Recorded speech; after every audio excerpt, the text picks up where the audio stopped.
Hey, what's up guys, Will here for GSM Arena. Samsung's new Galaxy A55 is only available in the European and Asian markets for the time being. But if you're living elsewhere, there are a couple of solid alternatives. The first is this year's lower tier, yet still feature-packed Galaxy A35. And the second option is last year's model, and a very popular mid-ranger, the Galaxy A54. What's the difference between these two models, and could one be the better choice over the other? Let's put them head to head and find out. The Galaxy A54 may not be the newest kid on the block, but has proven to be a solid mid-ranger since it came out last year. Meanwhile, this year's Galaxy A35 has gotten a lot of upgrades since the previous model, becoming more akin to the A50 series. The designs of the A35 and A54 are similar, with a flat glass back and separate camera rings. The A35 is larger and slightly heavier. There's also a difference with the frames. The A54's is more rounded, and the A35's has an elevated portion where the buttons reside.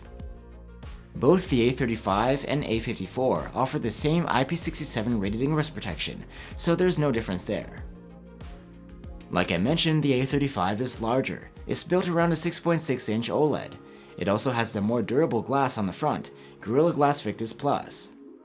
The A54 screen is 6.4 inches, but otherwise it's still a 1080p 120Hz OLED panel. The A35's bezels are slightly thinner, but it lacks HDR certification, while the Galaxy A54 has official support for HDR10 Plus video. Both displays have similar brightness levels and refresh rate handling. You also get a stereo speaker setup on either phone with similar performance, a loudness rating of good, and great overall sound quality.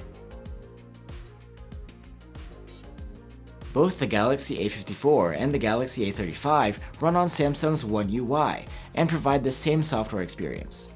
But the A35 will get you longer software support at this point. Both phones get 4 years of OS updates and 5 years of security patches, but the A54 is already a year into that schedule. Both the Galaxy A54 and the Galaxy A35 use the same chipset. It's the Exynos 1380, which has trickled down to the A30 series this year.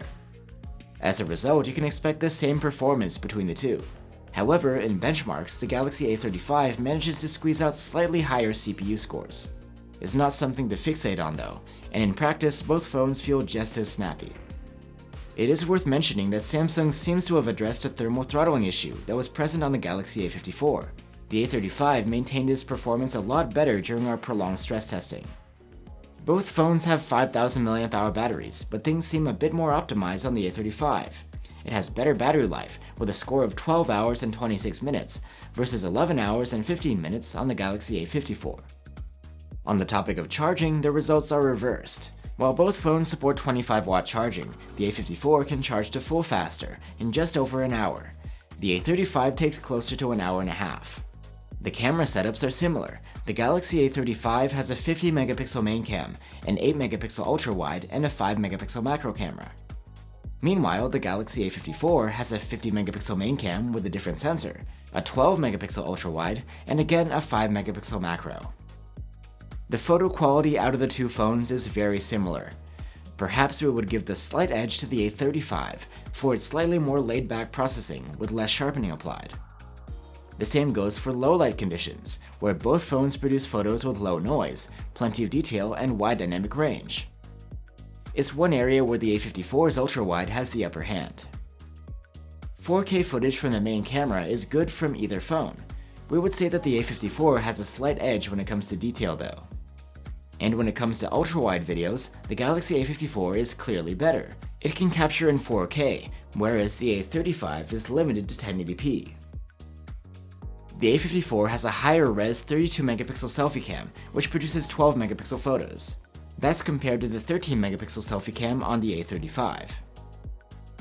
And here's a look at the 4K selfie video taken with either phone. So that was the Galaxy A35 and the Galaxy A54. As it turns out, they're incredibly similar. With the Galaxy A54, you get a more compact phone with an HDR10 Plus certified screen, faster charging to 100%, and a slightly better ultra-wide cam. Not to mention, the A54 does retail for less than the A35 as of this time. Meanwhile, the A35 gives you a larger display with Gorilla Glass Victus Plus protection. The thermal management is much better, the battery life is slightly better, and you get longer software support, as it's a newer model. Overall, even though the A54 is technically higher tier, it doesn't offer anything too major over the A35. They provide pretty much the same experience, and in the end, your decision might come down to which model you can find at a better price. Thanks for watching, and I'll see you on the next one.